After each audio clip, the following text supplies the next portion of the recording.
자, 이번 주 중에 제가 오랜만에 꿈을 꿨어요. 지금 오랜만에 꾼 건 아니고 오래간만에 꾸고 나서 기록을 했어요. 수요일 새벽 예배 마치고 이제 기도하는데 진짜 꿈이라고 말해야 돼요. 제가 기도하다가 자버렸거든요. 정직하게 목사도 뭐 잘 수도 있고 기도하다가 그런데 기도하다가 진짜 잠이 들었어요. 완전히. 그날 되게 피곤했었는지 잠이 들었는데 꿈을 제가 꿈 얘기 뭐 가끔 하기도 하지만 이 꿈을 왜 나누고 싶냐면 처음에 꿈을 꾸고 이게 무슨 꿈인지 이해를 못했었거든요. 그래서 한 이틀 지난 다음에 야 지금 이해하게 됐어요. 왜 또 나누고 싶냐면 저한테는 특별한 꿈이에요. 첫 번째로 제 꿈에는 사모님이 안 나와요, 거의. 사모님이 나와가지고 되게 특별하다. 그 다음에 두 번째로는 신기하게 저는 제 꿈에는 여러분이 잘 안 나와요. 제가 꿈을 엄청 많이 꾼다고 말씀드리잖아요. 그래서 매번 꿈꾸다 일어나서도 다시 기록하고 자는데, 근데 이제 이 두 가지, 저 꿈에는 맨날 보는 사모님 잘 안 나오고, 매주 보는 여러분 잘 안 나오는데, 이 꿈속에서는 우리 성도, 그러니까 누군지 누구다 이렇게 분별하지만, 우리 성도들이고, 또 큰 면에서는, 예수 믿는 사람들이다라고 제가 느꼈어요. 꿈속에서. 그런 분들이 나와가지고 제가 굉장히 특별하다고 여겼고, 또 사모님 잘 안 나오는데, 어디서 나와가지고 굉장히 특별하다고 느꼈어요. 꿈은 생각보다 짧아요. 뭐냐면, 꿈속에 이제 많은, 우리 교인이라고 할 수도 있고, 제가 보기엔 이 땅에는 그리스도인 같았어요. 그리스도인들이 많이 있는데, 저하고 같이 있다가, 일단 누군가가 저를 불러서 가는데, 그들이, 많은 분들이 다른 쪽으로 가서 어떤 오래된 큰 건물 안으로 들어가더라고요. 마치 옛날에 혹시 그, 장판이 깔려있는 기도원 아십니까? 큰 기도원들 있잖아요. 뭐 수백, 수천 명씩 앉아서 기도하고 하는 그 기도원. 그런 기도원 같은 느낌의 건물에 거기에 사람들이 옹기종기 앉아 있는데 제가 보면서 꿈속에서 그랬어요. 저기는 온돌이 있어서 따뜻하겠구나. 제가 그렇게 생각을 했어요. 그러니까 뭐 따뜻한 자리에서 이제 서로 쫙 모여 있는 모습을 봤어요. 근데 저를 이제 누군가가 불렀다 그랬잖아요. 그러니까 제가 그걸 어떻게 느꼈냐. 꿈속에, 주인이, 이 집의 주인이 나를 부르네라고 간 것이죠. 그쪽으로 가는데 그 앞에 굉장히 넓은 그 잔디, 마치 축구장이나 무슨 큰 럭비장 같은 그런 큰 사이즈의 아주 넓은 잔디가 있었고 그 앞에 그 주인이 그 건너편에 서 있었어요. 근데 그게 마치 어떤 이제 담으로 둘러싸여진 입구 같아 보였어요. 거기에 사모님이 거기 서 있었어요. 그런데 이제 그 입구 앞에 서 있었어요, 사모님이. 그래서 제가 가르려고 하는데 갑자기 아주 엄청난 소리가 들리기 시작했어요. 소리가 너무 컸는데 그 소리가 뭐였냐면 벌 아시죠? 벌. 벌이 한 마리 있을 때는 그냥 앵거리지만 수십, 수백, 수천, 수만, 수십만, 수백만 마리가 모이면 엄청나게 소리가 커요. 그게 벌 소리가 아주 그냥 제가 이제 벌이 갑작스럽게 그 들판에 가득하고 그리고 막 그 소리 때문에 제가 귀가 막 웅웅거렸어요. 그러면서 벌이 나를 쏘지는 않겠구나 생각을 또 꿈 안에서 가졌어요. 그리고 이제 제가 사모님을 불렀는데 벌 소리가 너무 크니까 못 듣는 거예요. 그래서 꿈속에서도 약간 신경질이 났어요. 이렇게 부르는데 소리를 못 알아듣지? 그래서 가까이 가서 불렀어요. 그랬더니 제 소리를 듣고 뒤로 돌아봤죠. 근데 그 벌의 그 근원지가 뭐였냐면 그 주인이라고 제가 느껴지는 분이 그, 벌통을 열은 거예요. 벌통을 개봉을 했어요. 그랬더니 거기서부터 이제 끝도 없이 많은 그 벌들이 쏟아져 나온 거죠. 근데 꿈속에는 그냥 재밌다 그러고 깼어요, 그날. 그리고 이제 예, 정리하고 저 그냥 이제 집으로 돌아갔죠. 그리고 이제 계속 제 마음에 그게 이제 남아 있었나 봐요. 남아 있었고 그래서 그거를 무슨 저한테 주시는 혹 주시는 말씀이 있는지 제가 궁금해했어요. 그리고 이제 수요 예배 마치고 목요일 지나고 금요일 때였던 것 같습니다. 금요일 이제 저녁 우리가 줌으로 성경 공부하고 그리고 들어왔는데 제가 사모님한테 다 내가 꿈의 뜻을 알 것 같다고 얘기를 했어요. 뭐였냐면 주님이 저는 계속 그 기도를 많이 하게 되고 주님께 묻고 있거든요. 우한 코로나 이전과 이후가 뭐 경제인도, 정치인도 또 뭐 모든 사람들이 다 달라질 것이다. 마치 BC와 AD가 바뀌어지는 것처럼 우한 코로나 이전과 이후의 세상이 달라질 거다라고 다들 얘기하는데 저도 궁금하잖아요. 뭐가 달라질 거예요? 그러면 달라지는 걸 알게 되면 뭐를 해야 돼요? 우리 마음의 준비를 해야 되고 실제로 무엇을 준비해야 되는지 아는 게 지혜잖아요. 오늘 나누려고 말씀하고도 연관이 있게 되더라고요. 왜냐하면 주님이 저에게 가르쳐 주신 내용은 뭐냐면 우한 코로나 이후에 이 땅의 교회 안에 일어날 일들이에요. 일어날 일들이 여러 가지가 있는데 그 중에 한 가지에 대해서 저에게 이렇게 힌트를 주신 것 같아요. 그것은 뭐냐면요.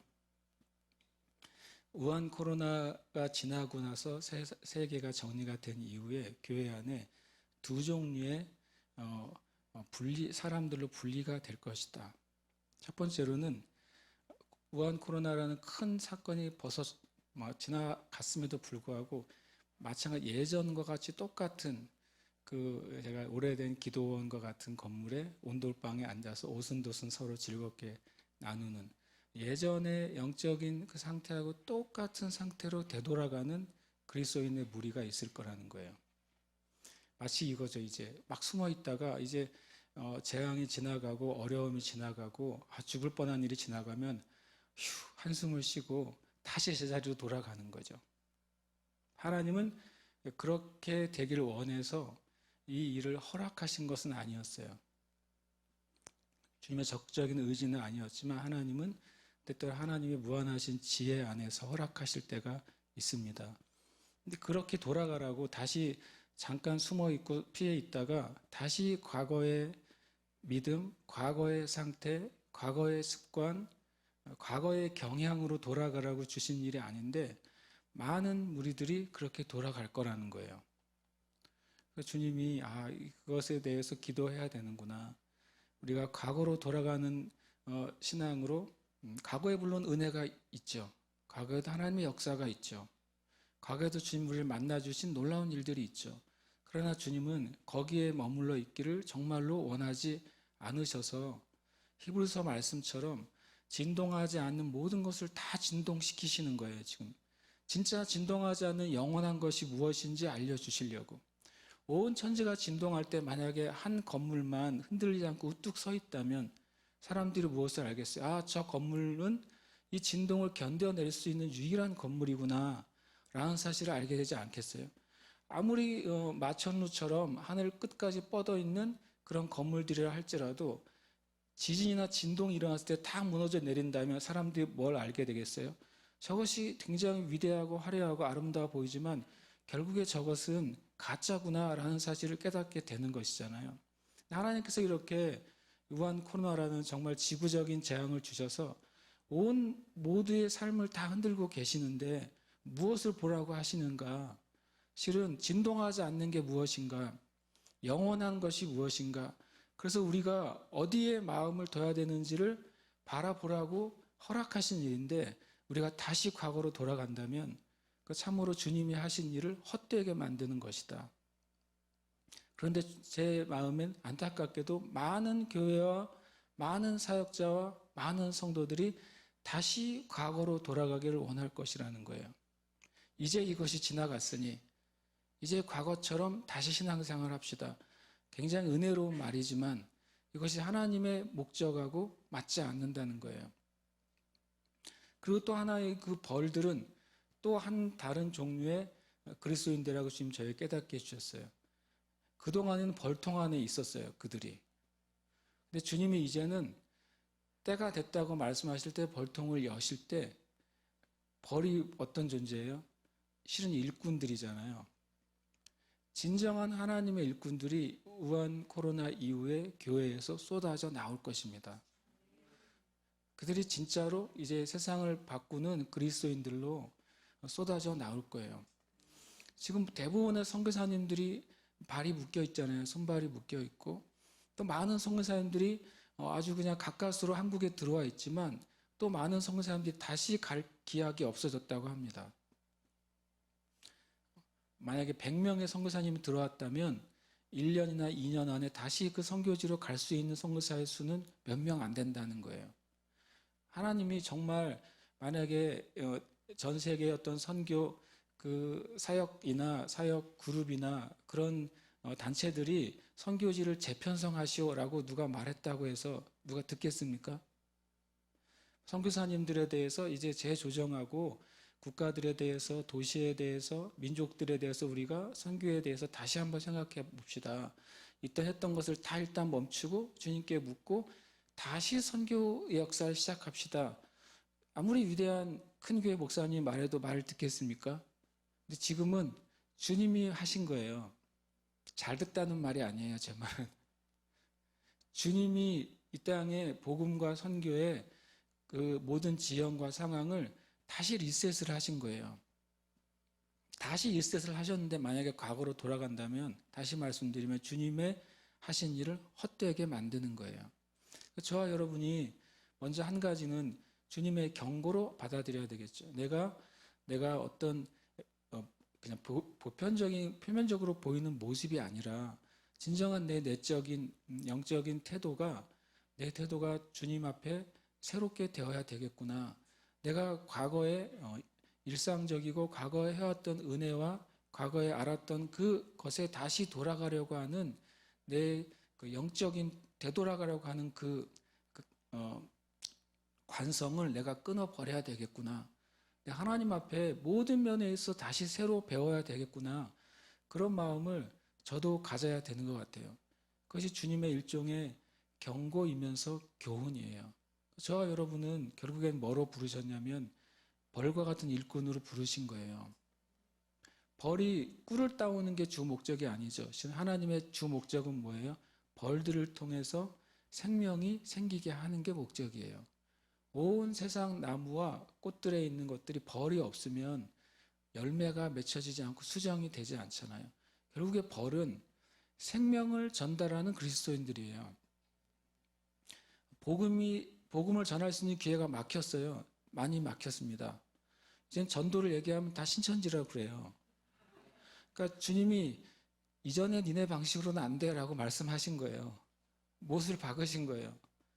이전에 그냥 일상적이고 어떤 면에서는 심지어는 그냥 매뉴얼처럼 하는 전도의 방식은 이제는 안 될 거야.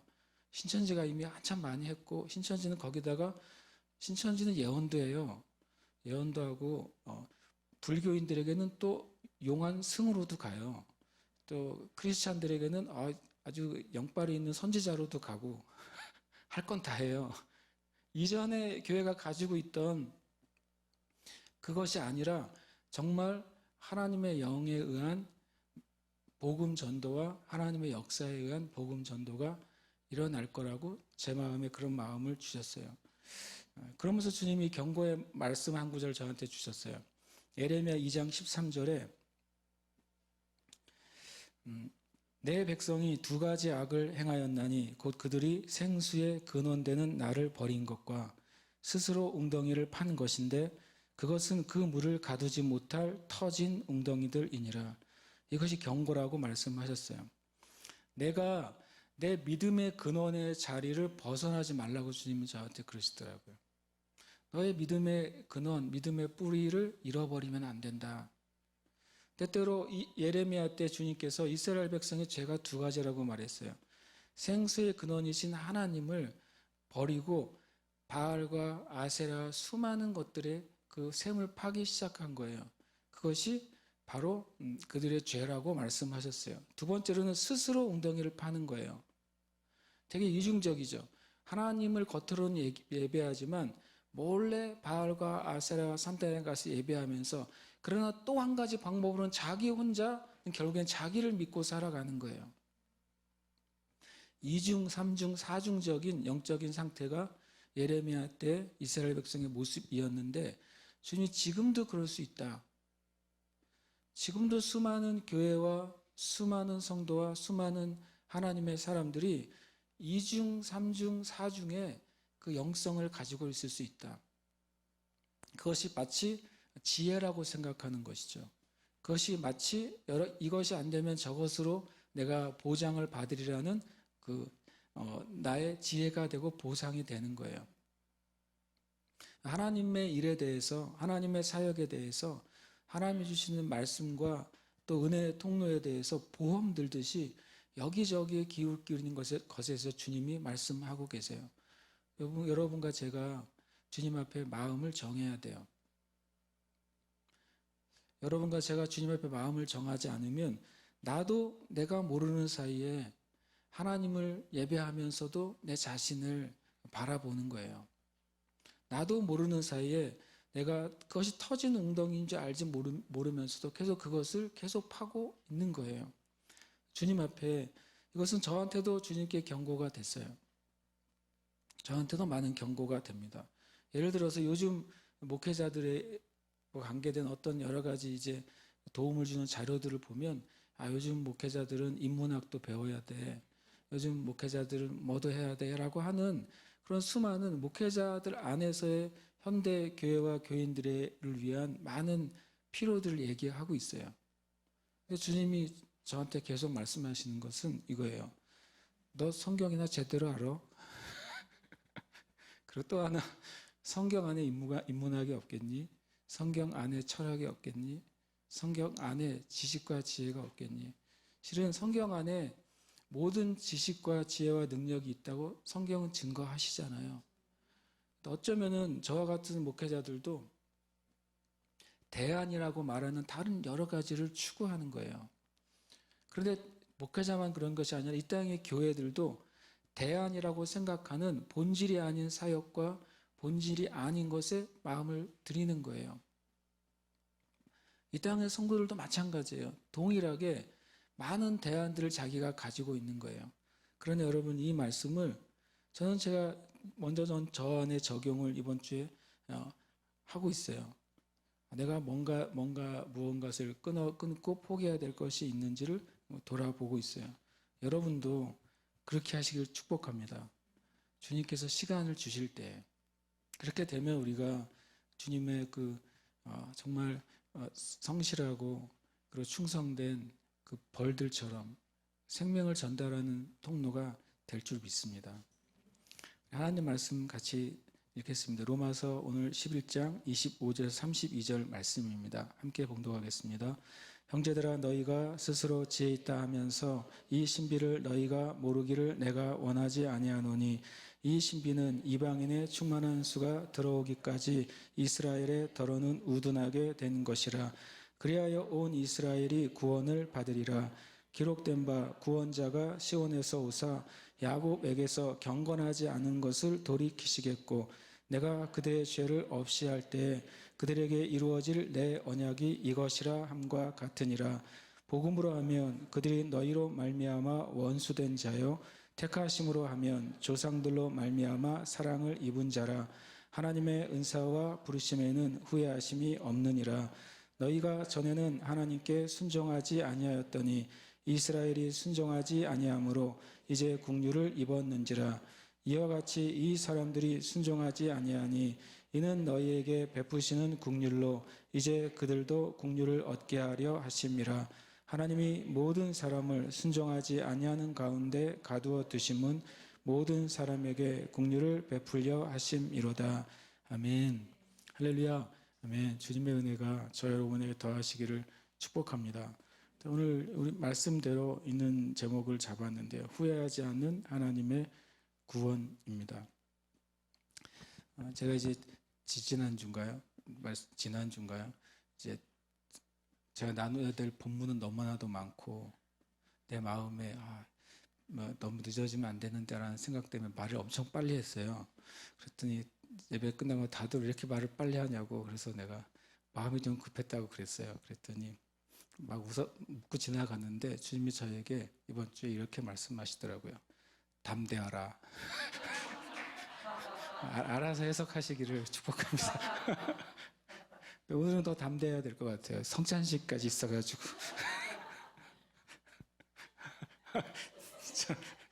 참, 늘 말씀하시고 새로운 도전을 하시는 주님이신 것 같아요. 오늘 말씀 가운데 제가 나누고 싶은 거는 정말 후회하지 않으시는, 또 포기하지 않으시는, 실은 원래 의미는 변하지 않으시는 하나님의 그 구원의 은혜입니다. 그런데 계속 이제 이스라엘의 구원, 또 이스라엘과 또 이방의 구원, 실은 크게 말하면 온 열방의 구원에 대한 하나님의 그 비밀, 하나님의 지혜, 또 하나님의 계획을 우리에게 말씀하시고 계세요. 결국에는 처음에는 이 아브라함으로부터 시작돼가지고 하나님께서 그 구원의 그 비밀을 시작을 하시죠. 한 민족이 될 때까지 야곱이 되어서야 한 민족이 돼요. 지난주에 말씀을 나눈 걸 제가 들어봤더니 이제 히브리인이라는 말이 제가 출애굽기에서 있었다고 이렇게 말을 했어요. 그래서 아주 말씀을 잘 읽는 분들은 아니 아브라함도 히브리인이라고 되어 있지 않습니까? 그러나 실제로 출애굽기에 보면 이 히브리서에서도 보고 출애굽기에도 보면 이스라엘 백성들 자신을 히브리인이라고 말하지 않고 우리 조상은 아람 사람이었는데라고 말해요. 그러니까 실은 아브라함도 자기의 아이덴티티가 뭐예요? 아람이에요. 그걸 어떻게 알 수 있느냐? 아브라함이 자기 종 엘리에셀을 불러서 자기 아들의 며느리를 구하기 위해서 어디로 보냅니까? 하란으로 보내요. 하란으로 보면서 재밌는 말을 해요. 내가 이 땅 가나안에서 내 아들의 아내를 구하지 않고 나의 고향, 나의 친족에게서 가서 나의 아들의 아내를 구하리라 그래요. 그러면 아브라함에게서 고향은 어디예요? 하란인 것입니다. 아브라함의 아이덴티티 안에서는 아브라함의 고향 친족은 바로 하람, 시리아 또는 이라크 지역이라고 할 수 있겠죠. 그러니까 그 아브라함, 이삭, 야곱, 요셉까지도 스스로를 이스라엘 사람이라고 여기지 않았어요. 이스라엘의 아이덴티티는 출애굽 이후에 나온 거예요. 혹시 헷갈리실까봐 그래서 말씀드렸는데 어쨌든 거기서부터 복음이 시작되죠. 그리고 모세 때 와서야 민족이 형성이 돼요. 이스라엘 백성이 출애굽할 때 성경은 하나님의 군대가 나왔다 이렇게 표현을 합니다. 그들이 아직 군인이 아니었는데도 성경은 하나님의 군대라고 표현하시죠. 그것을 통해 이제 출애굽이 이루어지고 또 40년의 광야 생활을 지나고 또 여호수아 때 드디어 이제 요단강을 건너서 가나안이 정복되고 또 사사기 시제 왕정 시절이 지나가면서 그렇게 한 민족, 한 사람으로부터 시작된 하나님의 은혜가 그것이 민족이 되고 또 그것이 나라가 돼서 이제 하나님의 복음이 구원의 복음이 흘러내려왔죠. 그러나 그 목적은 그 백성만을 위한 것이 아니었고 열방을 위한 하나님의 계획의 그 지혜였다는 것을 우리가 보게 되는 것이죠. 그래서 우리가 말씀 가운데 형제들아 너희가 스스로 지혜 있다 하면서 이 신비를 너희가 모르기를 내가 원하지 아니하노니 이 말씀을 읽으면서 그래 모든 사람은 자기가 다 지혜 있다고 생각하나 보다. 나도 한편으로 지혜 있다고 생각할 때가 있는데 다 지혜롭구나. 자기 차원에서는 제가 그 생각을 했어요. 그런데 놀랍게도 이 지혜 있다고 말하지만 이 신비를 알지 못하면 정말 지혜를 가진 것이 아니라고 사도 바울은 말한다는 거예요. 다 각자 가지고 있는 경험과 지식과 받은 교육이 있지만 그러나 성경에서 말씀하시는 진짜 지혜는 바로 신비를 아는 것이 진짜 지혜라고 말씀을 하세요. 하나님의 진짜 지혜 첫 번째로는 바로 하나님의 신비를 아는 것이에요. 하나님의 신비. 여기서 하나님의 신비는 내용이 뭐라고 되어 있습니까? 이방인의 충만한 수가 들어온다고 표현했어요. 어디로 들어온다는 것이죠? 이방인의 충만한 수가 성경적으로는 에베소서의 말씀적으로는 주님의 몸된 교회 안으로 들어오는 것이라고 말하고 있어요. 그리고 또 이방인들도 주님의 몸된 교회 안으로 들어오는 것이죠. 에베소서의 말씀에 의하면 전에 멀리 있고 원수되었던 너희와 우리가 이방인과 유대인이 예수 그리스도 안에서 그 원수된 것이 무너져 내리고 한 몸이 됐다. 한 새 사람이 되었다고 말씀하시는 거예요. 그 한 새 사람이 된 목적이 뭐냐면 우리가 다 함께 성령 안에서 아버지께 나아가기 위해서 한 새 사람이 되었다라고 에베소서는 말씀하고 있어요. 그러니까 이것이 하나님의 신비라고 말씀하고 있어요. 그런데 진짜 하나님의 신비, 이들이 들어간 장소가 실은 가장 신비로운 곳이에요. 다시 말하면 예수님의 몸된 교회 안으로 들어오는 것을 말해요. 예수님 안으로 들어가는 것이 하나님의 신비죠. 그들이 전체 유대인이 첫 번째로는 예수님을 어떻게 했어요? 거절했지만 아주 남은 몇 명이 예수님 안으로 들어가게 됐어요. 그래서 그것이 첫 번째 교회가 됐죠. 그 이후에 유대인들이 하나님을 거절했을 때 이제는 온 열방의 이방인들이 예수님의 몸 안으로 들어오기 시작한 것이죠. 그리고 마지막 때에는 예수님을 거절했던 또 유대인들이 주님의 몸 안으로 들어오게 될 것이다. 이것이 놀라운 하나님의 신비라는 거예요. 그러니까 하나님의 신비는 바로 디모데서 3장 16절에 나온 예수 그리스도가 하나님의 신비예요. 우리가 금요일 날 이제 디모데전서 말씀을 가지고 이제 계속 말씀 공부를 하는데 거기 이렇게 말씀하고 있어요. 크도다 경건의 비밀이요. 비밀과 신비는 같은 의미를 가지고 성경에서 여러 번 사용이 됩니다. 그렇지 않다는 이 없도다. 그는 육신으로 나타난 바 되시고 영으로 의롭다함을 받으시고 천사들에게 보이시고 만국에서 전파되시고 세상에서 믿음 받으시고 영광 가운데 올려지셨느니라. 첫 줄에는 크도다 경건의 비밀이요. 그래서 마치 어떤 지식이나 비밀한 계시나 철학처럼 보여요. 그러나 바로 세 번째 줄에 뭐라면 그는이라고 말하고 있죠. 큰 경건의 비밀은 바로 인격이시고 하나님이신 그이신 예수님을 말하는 거예요. 하나님의 모든 비밀은 그것이 어떤 문장으로 표현되듯 아니면 어떤 다른 상황으로 표현되듯 하나님의 모든 신비의 근원은 바로 누구이십니까? 예수 그리스도이십니다. 그래서 사건적으로 성경 안에서 가장 신비로운 일이 뭘까요? 여러분이 창세기에서 계시록까지 일어난 그 모든 하나님의 역사 가운데 가장 초자연적인 일이 뭘까? 사람마다 생각하면 뭐 많이 얘기할 수 있겠어요. 그러나 예수 그리스도가 하나님의 신비라는 관점에서 봤을 때 창세기에서 계시록까지 있었던 가장 초자연적인 사건은 예수님의 성육신이에요. 하나님이신 독생하신 예수님이 인간이 되신 사건이 성경에서 가장 초자연적인 일입니다. 왜냐하면 그분이 바로 하나님의 신비이시기 때문에 그래요. 그런데 그 예수님을 뭐라고 표현하면 첫 번째로 그는 육신으로 나타난 바 되시고 이것은 성육신을 말씀하신 것이죠. 하나님 원래는 하나님이시고 영원부터 계신 주님이 육신의 모습으로 나타나신 게 뭐예요? 경건의 비밀이라고 하는 거예요. 두 번째로는 영으로 의롭다 하심을 받으시고 제가 금요일날 이거 설명을 한참 했어요. 그래서 설명을 지금 한마디로 할 테니까 나중에 들은 분한테 가서 30분 들으시면 되는데 영으로 의롭다 하심을 받으시고는 바로 세례 요한에게 세례를 받으실 때 그때 성령이 비둘기같이 내리시면서 예수님의 의의를 나타내셨어요. 그 다음에 천사들에게 보이시고 이것은 예수님께서 성령의 이끌림을 받으셔서 광야로 시험을 받으신 후에 예수님께서 모든 시험을 물리치셨을 때 성경은 뭐라고 말하면 천사들이 나와 수종들더라. 이때부터 천사들이 예수님을 수종하면서 이 땅 가운데 예수님의 사역을 섬긴 것입니다. 그 다음에 만국에서 전파되시고 예수님의 그 사역은 뭐냐면 바로 선포하시고 가르치시고 고치시는 사역이었어요. 이 프리칭, 스피칭, 힐링의 사역이 예수님의 삼중 사역이죠.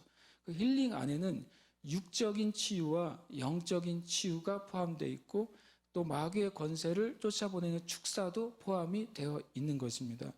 그 주님이 그것을 통해서 온 만국에 전파되십니다.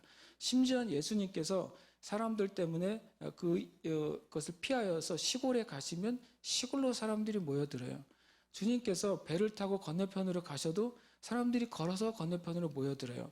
그러나 지금은 그것을 뛰어넘어서 온 세계 가운데 주님의 이름이 전파되셨고 전파되고 있어요. 그리고 세상에서 믿음 바 되시고 이전에 유대인들에게서 하나님을 믿는 이들은 유대인만 하나님을 믿는 자들이에요. 이방인들은 지옥의 장작개비 같은 자들이죠.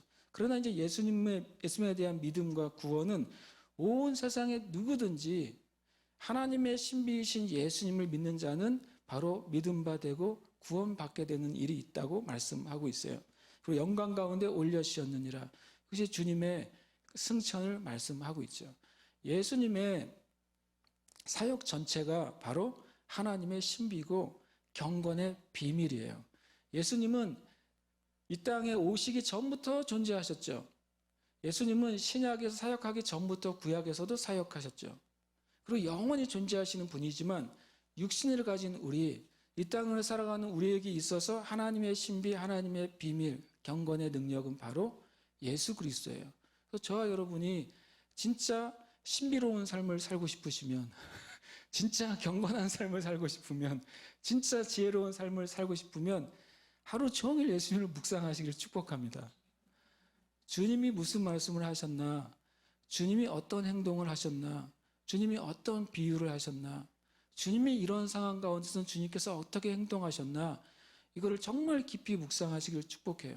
그래서 히브리서 기자도 히브리서 3장에 우리의 대제사장이요, 우리의 모든 진리의 사도이신 예수님을 깊이 생각하고 그분을 바라보라 라고 말씀하고 있어요.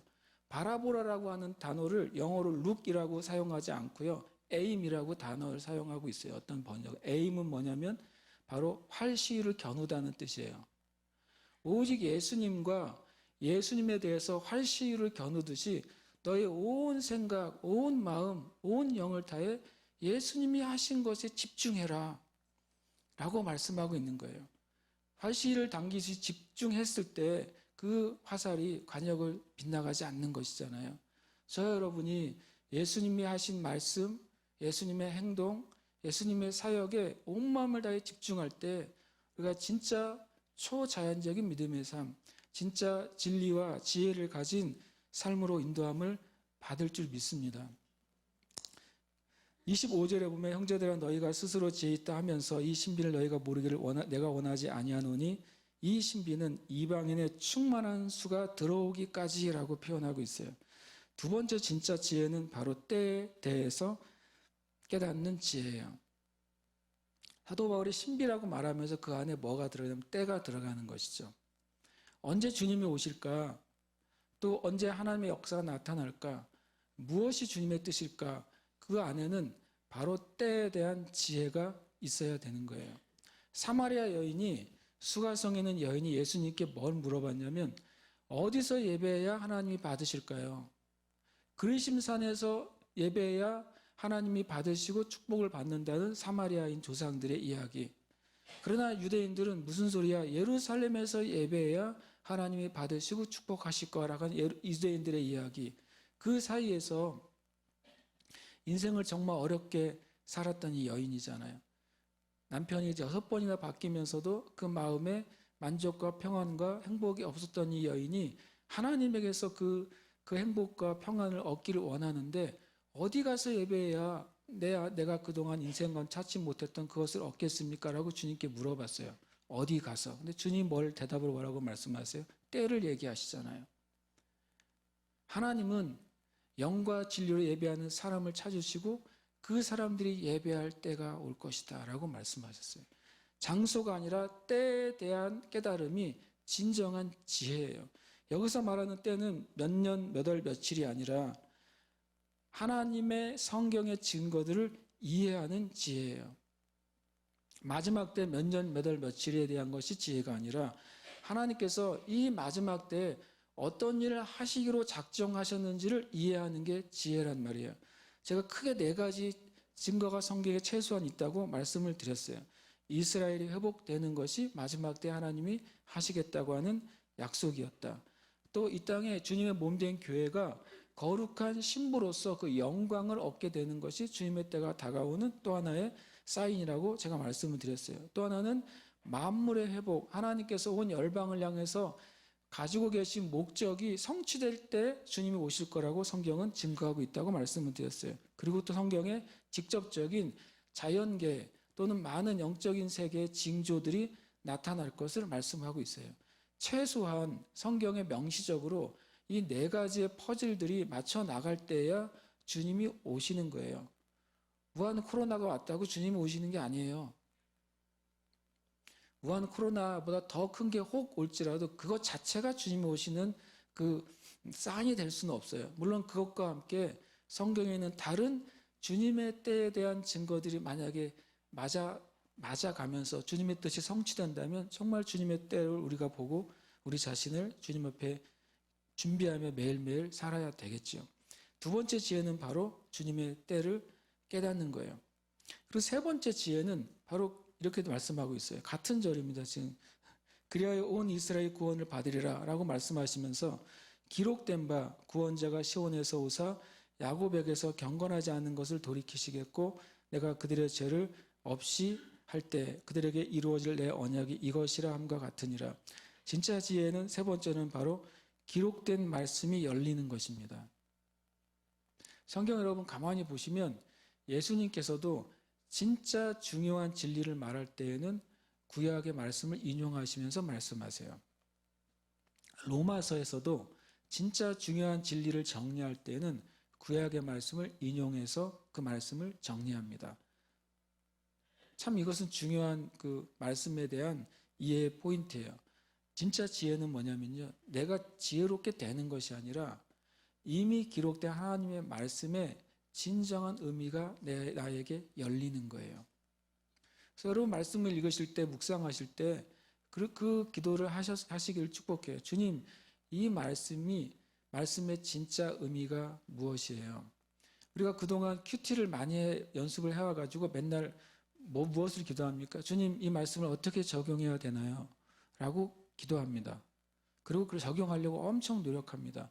그런데 하나님 편에서는 아들아, 딸아, 내가 말하는 말 뜻을 이해하지 못했는데 어떻게 적용을 하겠느냐라고 물으시는 거예요.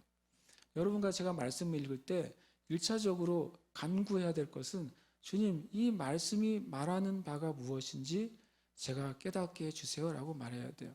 시편 119편에 말하고 있잖아요. 주님, 내 주의 말씀을 열므로 빛이 비치어 우둔한 자로 깨닫게 하나이다. 시편 119편 130절의 말씀은 너무나도 중요한 거예요. 말씀을 읽을 때마다 주님, 나는 이 하늘의 말씀, 성령의 말씀을 이해할 수 있는 육적인 지혜, 이 육적인 지혜 가지고는 주님의 말씀을 이해할 수 없습니다. 성령께서 이 우둔한 머리에 지혜를 주셔서 주의 말씀에 빛이 비쳐서 저로 깨닫게 해주십시오. 그것이 진짜 진정한 지혜인 줄 믿습니다. 저와 여러분이 정말 이때 우리가 정말 필요한 지혜가 뭐겠어요? 말씀을 깨닫는 지혜예요. 말씀이 말씀하시는 바가 무엇인지를 가리키는 지혜예요. 예를 들어서 어떤 방향 나침반을 가지고 길을 찾아갈 때 만약에 나침반이 1도만 잘못 가르쳐줘도 우리는 완전히 다른 장소에 도착하게 될 거예요. 그래서 말씀이 가리키는 바가 정말 무엇인지를 깨닫는 것은 진짜 어떤 면에서는 저와 여러분의 삶에 진짜 성공과 실패를 결정할 수도 있고 내 믿음의 선택에 있어서 하나님의 뜻과 하나님의 뜻이 아닌 것에 분리가 일어날 수도 있어요. 여러분과 제가 정말 기록된 말씀이 더 깨달아지는 은혜가 있으시기를 축복합니다. 최고의 계시는 뭐예요? 말씀이에요. 그렇죠? 역사상의 최고의 계시는 저와 여러분이 들고 다니는 성경 말씀이 최고의 계시예요. 이 이상의 계시는 없어요. 그러면 그러면 목사님, 꿈과 환상과 예언이라고 하는 것은 필요가 없지 않나요? 그래서 필요해요. 꿈과 환상과 예언이 성경의 계시보다 높은 계시가 아니죠. 그러면 주님이 꿈과 환상과 예언을 주셔야 되는 이유가 뭐예요? 가장 높은 차원의 계시를 깨닫게 하기 위해서 꿈과 환상과 예언을 주시는 거예요. 아무리 위대한 꿈도 그 말씀의 계시보다는 낮습니다. 아무리 위대한 예언도 말씀의 계시보다는 낮아요. 아무리 위대한 환상도 말씀의 계시보다 낮아요. 그러나 그것이 왜 필요하냐면 하나님의 말씀 자체가 가장 최고의 계시이고 성령으로 말미암아 우리에게 임한 거잖아요. 하나님의 성령의 감동으로 써졌다고 성경은 말씀하고 있는데 우리가 성령의 감동 없이 말씀을 읽는다. 성령의 감동 없이 성령의 감동으로 쓰여진 글을 이해하려고 한다. 그것이 말이 안 되는 거예요. 그래서 성령이 부어지셔야 되고 우리가 하나님의 진정한 계시는 말씀을 이해하기 위한 꿈과 환상과 계시가 교회 가운데 더 열려야 돼요. 그리고 성경에서 말씀하신 것처럼 지식에까지 새롭게 되는 은혜가 이 땅의 교회 가운데 열려야 돼요. 그럴 때 우리가 하나님이 주신 진짜 지혜를 우리가 얻게 되는 것입니다. 16절에 두 가지의 이제 본문을 사도 바울이 인용하고 있어요. 구원자가 시온에서 오사 야곱에게서 경건하지 않은 것을 돌이키시겠고 이것은 이사야 59장 20절을 인용하고 있습니다. 사도 바울이 얼마나 구약에 탁월했는지를 알 수 있어요. 그 다음에는 내가 그들의 죄를 없이 할 때 그들에게 이루어질 내 언약이 이것이라 이 말씀을 인용하고 있는데 이것은 이사야 60장이 아니라 이사야 27장 9절 말씀을 인용하고 있어요. 나 같으면 내가 이사야를 외우고 있어도 순서대로 인용을 할 텐데 사도 바울께서는 이 말씀이 그냥 통으로 들어와 있나 봐요. 그래서 59장을 먼저 앞에 인용하고 27장을 뒤에 인용하고 있어요. 그래서 이것을 하나의 메시지로 풀어내고 있어요. 정말 바울 사도의 메시지는 이 땅에 저와 같은 메신저들이 말씀을 전하는 자리에 있는 사람들이 어떻게 설교해야 될지를 보여주는 정말 훌륭한 모델이에요. 사람의 생각과 논리와 그 합리로 말씀을 전하지 않고 성령 인도하심과 영적인 지혜로 말씀을 전하고 있는 것을 보게 돼요. 이사야 59장 20절의 말씀이 뭐냐? 실제로는 20절과 22절 말씀을 인용하고 있어요. 여호와의 말씀이니라 구속자가 시온에 임하며 야곱의 자손 가운데에서 죄가를 떠나는 자에게 임하리라.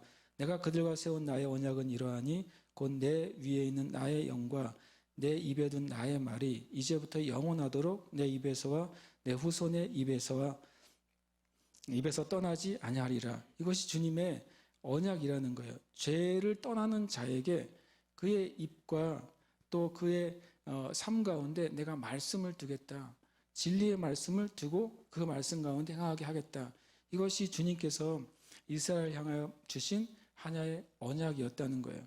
또 이사야 27장 9절에 보면 야곱의 불의가 속함을 얻으며 그의 죄 없이 함을 받을 결과는 이로 말미암나니 곧 그가 제단의 모든 돌을 부서진 횃돌 같게 하며 아세라와 태양상이 다시 서지 못하게 함에 있는 것이라. 그러니까 불의가 속함을 받고 죄 없이 받는 결과는 이 밑에 있는 것을 행할 때 불의가 속함을 받고 죄가 사하여진다는 거예요. 무엇입니까? 그것이 바로 우상의 단을 허무는 것. 우리의 삶 가운데 하나님 말고 의지하고 있는 그 모든 것을 마치 부서진 횃돌, 그 벽돌을 갈아가지고 그 가루로 만드는 것을 말하는 거예요. 이 아세라를 위해서 바알을 위해서 쌓았던 그 제단의 돌들을 그냥 끌어내린 수준이 아니라 그것이 너무나도 수치스럽고 너무나도 두렵고 그것이 너무나도 악해서 더 이상 내가 볼 수 없기 때문에 그것을 아예 가루로 말아서 버리는 거예요. 다시 내가 그것을 제단을 쌓지 못하도록 내 스스로가 다시 하나님 외에는 어떤 것에도 의지와 접근을 하지 못하도록 스스로 완벽하게 우상으로부터 단절시키는 것. 그것이 바로 하나님의 백성인 이스라엘이 회복되는 길이라는 거예요. 대한민국이 진정한 불의의 속함과 죄사함의 은혜가 이 민족적으로 받으려면 우리는 북한에 있는 3만 개 이상의 김일성 동상을 없애야 될 것입니다. 그리고 이 대한민국의 교회 안에 있는 하나님 외에 의지하고 있는 그 모든 세속주의와 종교다원주의와 세상과 타협하고 있는 이론과 신학을 다 불태워야 될 것입니다. 실은 그게 조건이라고 성경은 분명히 말씀하고 있는 거예요. 너희의 그 하나님 외의 제단과 아세라와 태양상을 완전히 제거해야만 이것은 개인의 불의를 말하는 것이 아니에요. 유대 민족, 이스라엘 민족이 회복되는 것을 주님이 말씀하고 있는 거예요. 예를 들어서 온 이 대한민국이 다 우상 덩어리가 돼도 저와 여러분이 주님을 믿고 있으면 당연히 구원받아요. 그러나 이 민족을 향한 하나님의 부르심, 그 나라를 향한 하나님의 부르심이 회복되기 위해서는 국가적인 죄사함의 은혜가 필요하다는 거예요. 우리가 그것을 주님 앞에 이 말씀을 성경은 명확하게 인용하시면서 그러나 주님이 이 일을 하시겠다고 말씀하신다는 거예요. 다시 26절에 보면 그리하여 온 이스라엘이 구원을 받으리라. 이 말이 참 놀랍잖아요. 온 이스라엘이 구원을 받는다. 이게 무슨 뜻이냐라고 찾아봤더니 이 한 줄을 설명하는데 웬만한 신학 사전에서 4-5페이지를 쓰고 있더라고요. 결론은 뭐냐면 다 다르네. 이런 결론에 이르렀습니다. 그러나 한 가지 결론이 있어요. 온 이스라엘이 구원을 받는다고 하는 것은 숫자적인 의미를 말하고 있는 것은 아니라는 게 모든 대부분의 권위 있는 학자들의 결론이에요. 쉽게 말하면 지금 팔레스틴 지역에 있는 이스라엘이 나라가 있고 백성들한 돌아온 유대인이 800만이라고 하는데 그 800만 명이 다 카운트 해가지고 800만 명이 다 구원받아야 된다 이런 의미는 아니라는 거예요. 그러나 뭐라고 말씀하시면 온 이스라엘 구원을 받을 것이다. 그리고 이것은 분명히 이루어질 내 언약이라고 말씀하셨어요. 이루어질 내 언약이다. 주님이 이 일을 이루시겠다고 분명히 약속하신 것이죠. 그러면 온 이스라엘이 구원을 받는다? 이게 무슨 뜻일까? 주님께 제가 이제 첫 번째로는 제가 혼자 생각할 수는 없어서 여러 가지 책을 읽었어요. 그랬더니 여러분과 제가 가지고 있는 그 생각이 대동소이해요. 그런데 어떻게 이해할 것이냐? 주님께 좀 물었을 때 한 뿌리와 세 가지에 대해서 말씀하시더라고요. 우리가 11장의 중간에 참 감람나무 얘기를 했습니다. 그래서 참 감람나무 가지였던 원래 이스라엘 백성이 주님을 거절함으로 어떻게 됐다고 꺾였다고 표현하고 있어요. 그리고 누가 남았어요? 남은 자가 남았다고 말하고 있어요. 한 뿌리는 바로 하나님으로부터 온 구원의 언약이죠. 그리고 또 그것이 아브라함으로부터 흘러내려왔죠. 그러나 실은 성경적으로 다시 보면 아브라함에게 주신 구원의 언약은 그 아브라함 때 시작된 것이 아니라 실제적으로는 언제 시작됐습니까? 하나님의 구원의 그 놀라운 구속사의 언약은 바로 죄 지은 직후에 시작이 됐죠. 아담과가 범죄한 다음에 주님께서 그들의 삶에 대해서 심판하실 때 창세기 3장 15절에 너와 너의 후손이 원수가 될 것이고 또 뱀의 후손이 여자의 후손의 발뒤꿈치를 상하게 할 것이지만 여자의 후손이 뱀의 머리를 상하게 할 것이다. 이것이 신학자들이 잘 말을 붙였는데 그것이 원시 복음이라 그래요. 또는 최초의 복음이라 그래요. 바로 여자로부터 태어난 그 한 사람, 지정된 한 사람이에요. 더 선이거든요. 예수 그리스도를 가르쳐요. 그 지정된 한 사람이 마귀의 권세를 완전히 제거할 것이다. 그것이 바로 복음의 언약이에요. 그러니까 이 복음의 언약이 저는 뿌리라고 봐요. 그리고 첫 번째 그 복음의 언약 가운데서 구원의 은혜를 경험한 이들이 바로 유대인들인 것이죠. 유대인들이 하나님의 구원의 언약의 뿌리로부터 끊임없이 양분을 받았어요. 그런데 그들이 주님을 거절했어요. 뿌리가 하나인데 이제 유대인들이 끊어져 나갔지만 하나님이 이 11장 처음에 말한 것처럼 주님이 이 완전히 제거하신 것이 아니라 남은 자들이 있다고 그랬어요. 그러니까 이 뿌리에 지금 현재는 세 가지의 가지가 매달려 있어요. 첫 번째로는 주님으로부터 제거당했지만 남아있는 유대인들의 가지요. 사도 바울처럼. 또 실은 당시에 모든 유대인들이 주님을 거절했지만 예수님의 사도들은 다 누구예요? 유대인들이죠. 그렇잖아요. 초대교회를 세운 주축의 사람들도 다 유대인들이에요. 이것이 첫 번째 가지예요. 유대 민족은 끊어져 나갔지만 초대교회에 주님께서 다시 남은 자들을 통해 첫 번째 가지인 교회를 세우신 거예요. 그것을 통해 하나님의 복음이 계속 흘러내려가게 하셨어요. 두 번째 가지는 첫 번째 가지인 남은 자들을 통해서 예수님을 만나고 구원받게 된 이방인의 교회들, 저와 여러분이에요. 이게 두 번째 가지예요. 세 번째 가지는 뭡니까? 주님을 떠났다가 이제는 회복되고 있는 유대인들의 교회가 바로 세 번째 가지예요. 온 이스라엘이 구원받는다고 하는 의미는 바로 그거예요.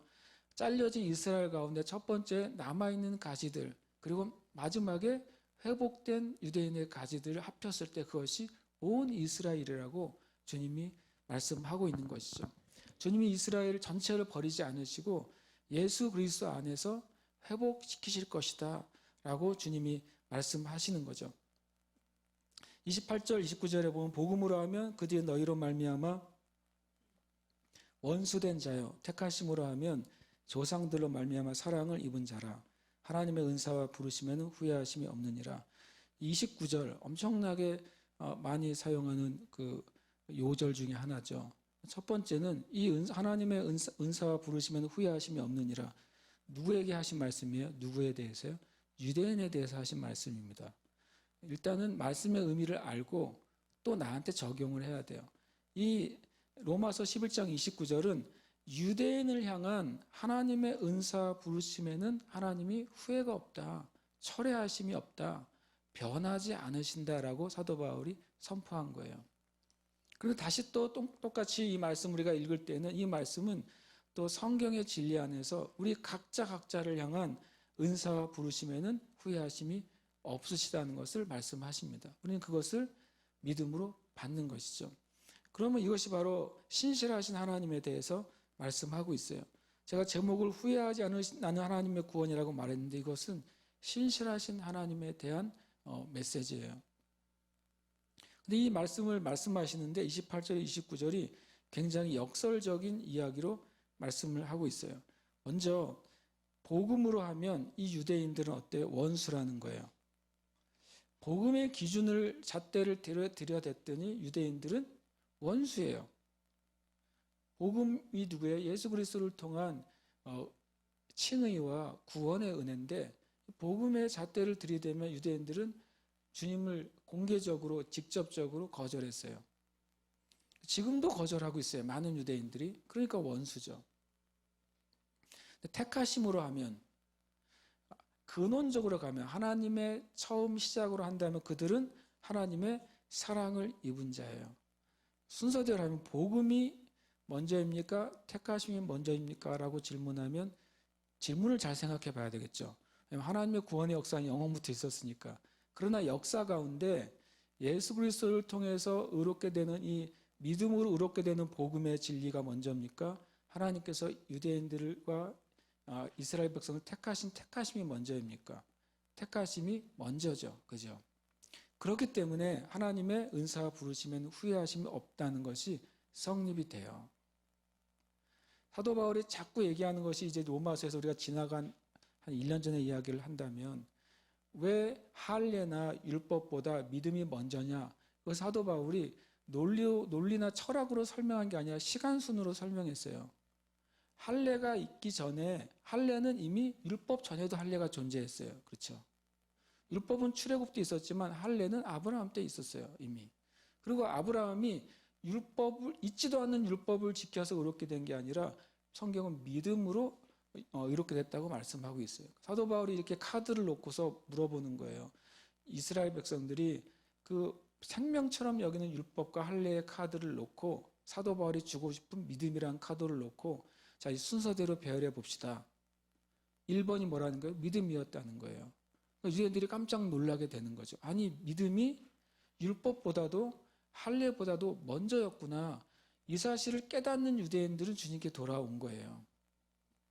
그러니까 여기서 보면 택하심의 은혜가 나중에 예수 그리스도를 통해 생긴 그 복음의 은혜보다 먼저였다는 거예요. 그래서 하나님의 은사와 부르심은 후회하심이 없어요. 하나님은 처음 것을 포기하지 않으시거든요. 전도서 2장 3장에서도 주님이 그러시죠. 하나님은 이전에 있던 것을 다시 찾으시는 분이시다라고 말씀하고 있어요. 신실하신 하나님은 원수된 인간과 그 사랑하신 하나님 사이에서 주님은 끝까지 신실하신 거예요. 그러니까 저 여러분을 향한 하나님의 마음도 끝까지 신실하세요. 우리가 왜 하나님을 믿을 수 있냐면 그분이 능력이 많아서가 아니에요. 하나님은 신실하시기 때문에 믿을 수 있는 거예요. 하나님은 우리를 향한 그 약속과 계획을 바꾸지 않으셨기 때문에 우리는 하나님을 믿을 수 있어요. 그리고 그 하나님을 사랑할 수 있고 우리가 하나님을 생명을 다해서 붙잡을 수 있는 거예요. 다시 또 신실하신 하나님을 보면 후회하지 않으신 하나님이라고 되어 있어요. 하나님의 은사와 부르심에는 후회하심이 없다. 그러면 다시 말씀드리면 1차적으로 유대인을 향한 하나님의 은사와 부르심에 후회하심이 없다고 말하고 있는 거잖아요. 유대인을 향한 하나님의 은사가 뭘까? 우리가 이미 실은 로마서 9장에서 그 말씀을 한번 다뤘어요. 유대인을 향한 하나님의 은사는 뭐였냐면 로마서 9장 4절 5절에 아주 자세하게 나와 있는데 그들은 이스라엘 사람이라 그들에게는 양자됨과 영광과 언약들과 율법을 세우신 것과 예배와 약속들이 있고 조상들도 그들의 것이요 육신으로 하면 그리스도가 그들에게서 나셨으니 그는 만물 위에 계셔서 세세의 찬양을 받으실 하나님이시니라. 아멘. 여러분 디모데전서 3장 말씀과 이 예수 그리스도에 대한 설명 같은 경우는 굉장히 중요해요. 그것을 마음에 좀 기억하고 계시면 좋겠어요. 그때는 이스라엘에게 이것을 주셨어요. 이것이 하나님이 이스라엘이라는 민족을 통해서 온 열방에 흘러보내시기 위해서 주신 하나님의 은사예요. 만약에 유대인이 실패하고 주님이 유대인을 갖다 버리시면 뭐가 없어진 거예요? 뿌리가, 이 은사에 대한 뿌리가 잘라진 것이니까 우리에게는 양자됨도 없어요. 근원이 없는 양자됨이에요. 근원이 없는 영광, 근원이 없는 언약, 근원이 없는 율법, 근원이 없는 예배의 사람이 되는 거예요. 그래서 하나님은 그것을 폐하실 수가 없습니다. 그러면 하나님께서 신실하신 하나님의 부르심은 무엇인가? 이스라엘 향한 부르심은 출애굽기 19장 6절에 아주 단적으로 나와 있어요. 많은 말씀이 있겠지만 너희가 내게 대하여 제사장 나라가 되며 거룩한 백성이 되리라. 너는 이 말을 이스라엘 자손에게 전할지니라. 주님께서 모세를 통해 이스라엘 백성의 아이덴티티가 뭔지, 이스라엘 백성의 민족적인 소명이 뭔지를 분명히 명시해서 말씀하셨어요. 전 가끔 이 대한민국을 위해서 기도할 때 많은 분들이 주님 이 나라가 제사장 나라가 되게 하시고, 그렇게 기도하면 안 돼요. 성경에 그렇게 말한 적이 없거든요. 제가 진지하게 말하는 것입니다. 성경에 대한민국이 제사장 나라가 되겠다고 한 문장이 없어요. 성경에 분명히 제사장 나라는 이스라엘이라고 말씀하셨어요. 제가 친이스라엘에서 그 말을 하는 게 아니에요. 우리가 알게 되면 기도를 바꿔야 돼요. 아멘이십니까? 모를 땐 괜찮아요. 신나게 할 수 있어요. 그런데 성경에서 말씀하신 게 아니라는 거 알았는데도 계속하면 안 되죠. 무슨 근거로 대한민국이 제사장 나라라고 말하는 거예요? 대부분 보니까 어떤 선지자나 예언자들이 그렇게 말했다 그러더라고요. 그래서 제가 그분이 성경에 있나요? 그 선지자가? 이렇게 말하죠. 제사장적 사역은 우리 모두에게 전해졌어요. 베드로를 통해 너희는 택하신 족속이요 왕 같은 제사장들이요. 제사장이라고 만약 주장한다면 베드로 사도의 말씀을 통해서 우리는 모든 그리스도인이 실은 제사장적인 사명을 가지고 있다고 말해야 돼요. 그것이 성경적인 말이에요. 대한민국의 온 세상의 제사장 나라가 되게 해 주시옵소서. 그건 그분의 믿음으로 기도할 수는 있겠지만 저는 아니라고 생각해요. 우리나라의 부르심을 끌어내리는 게 아니라 성경은 분명히 이 이스라엘이라는 민족의 부르심, 소명이 제사장 나라가 되는 거예요. 제사장 나라가 된다는 게 그렇게 좋은 게 아니라는 걸 아십니까?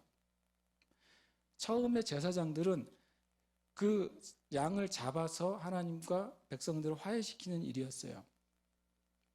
그러나 본인이 제사장이신 예수님은 자기 자신을 들여서 주님께 드리는 거였어요. 그래서 이스라엘 민족이 왜 그렇게 고난과 환난과 핍박이 많았을까요?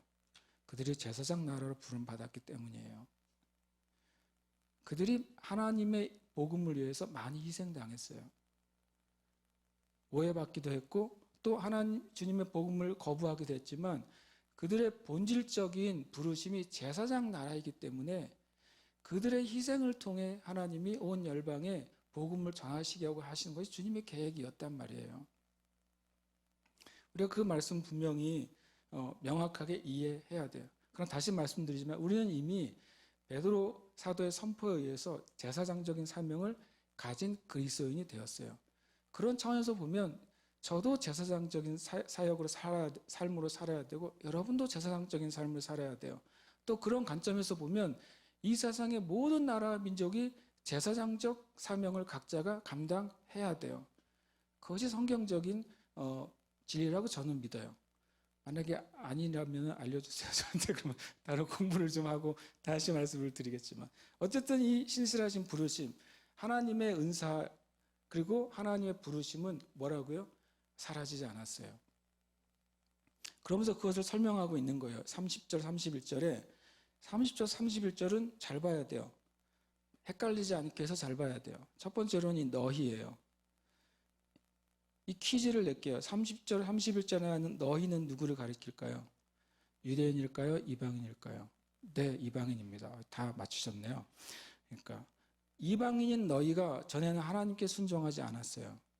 그런데 이스라엘이 주님께 불순종했더니 그 하나님의 은혜가 이제 누구에게 가서 너희에게로 가는 국류를 입게 됐어요. 이와 같이 이 사람들이 순종하지 아니하니 이는 이방인인 너에게 베푸시는 국률로 이제 그들도 국률을 얻게 하려 하심이라. 이 너희 말고 다른 말을 한번 포커스를 해서 읽어보면 또 이렇게 돼요. 너희가 전에 하나님께 순종하지 아니하더니 이스라엘 민족이 주님께 순종하지 않아서 이제 너희가 이방인이 국리를 얻었어요. 이와 같이 이 이방 이스라엘 사람들이 순종하지 아니하니 이는 너희에게 베푸시는 국률로 이제 지금 현재 이 사람들에게 하나님의 국률이 되돌아갈 것이다. 이것이 하나님의 놀라운 지혜 안에서 이루어지는 구원의 계획이란 말이에요. 그러니까 하나님의 은사와 부르심에 후회하심이 없는 거예요. 다시 그것을 성취하시는 것이죠. 그래서 우리가 31절을 그렇게 일종의 이제 이해해야 되겠어요. 마치 역설적인 구원의 진리예요. 하나님의 구원은 사라지지 않잖아요. 이 공이 유대인에게 먼저 갔는데 그들이 안 받았어요. 그걸 튕겨냈어요.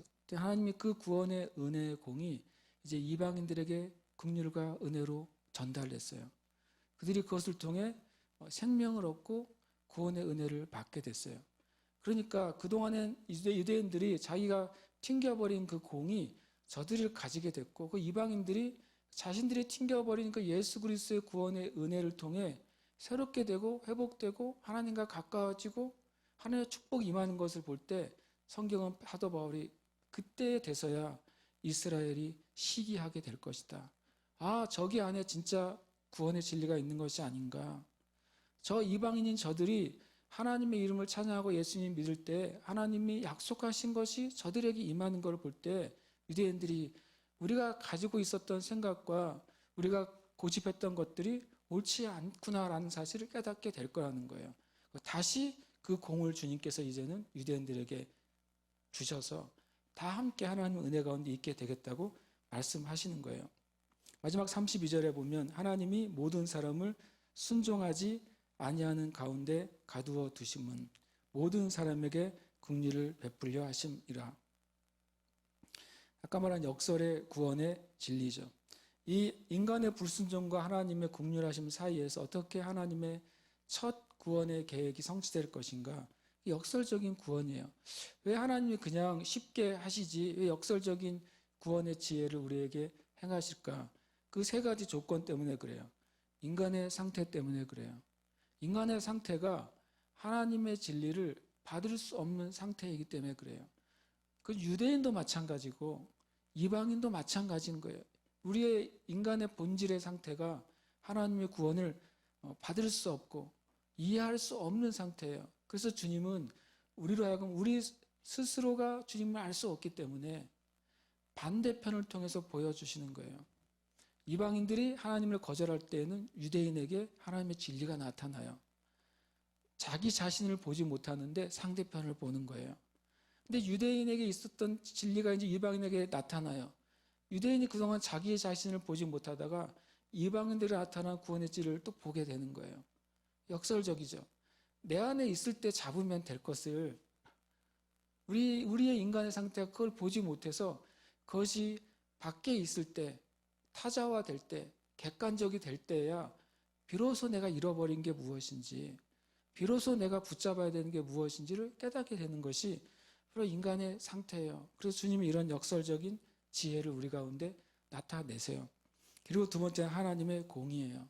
하나님이 유대인의 부르심과 은사를 주셨어요. 그러나 하나님은 공의로우세요. 아무리 유대인이라 할지라도 주님은 하나님의 진리를 거절한다면 주님은 그는 심판받을 거라고 말씀하시는 거예요. 아무리 심판받을 이방인이라 할지라도 주님을 믿으면 그들이 구원받을 것이라고 말씀하시는 거예요. 이 하나님의 공의가 무엇인지를 우리에게 보여주시기 위해서 이런 역설적인 지혜로 구원의 역사를 이루어 가십니다. 마지막으로 이 모든 것은 하나님의 사랑이에요. 하나님의 사랑만큼 역설적인 게 없죠. 이 요한 서신에서 우리가 알 수 있어요. 하나님의 사랑은 엄청난 질투라 그래요. 그 지옥보다도 더 심각한 질투심이 하나님의 사랑 안에 있다 그래요. 역설적이죠. 하나님의 사랑은 죄를 덮는데요. 죄는 더러운 거잖아요. 주님은 죄와 가까이 할 수가 없으시거든요. 죄가 있는 곳에 거하실 수가 없는데 정말 역설적이게도 이 하나님의 사랑만 죄를 덮어줘요. 저 여러분 안에 하나님의 사랑이 있을 때에만 우리 주변과 나를 향한 죄를 내가 덮고 안고 갈 수가 있어요. 하나님의 그 놀라운 역설의 구원이시죠. 또 하나님의 사랑만 심판을 이기고 자랑한다고 말씀하세요.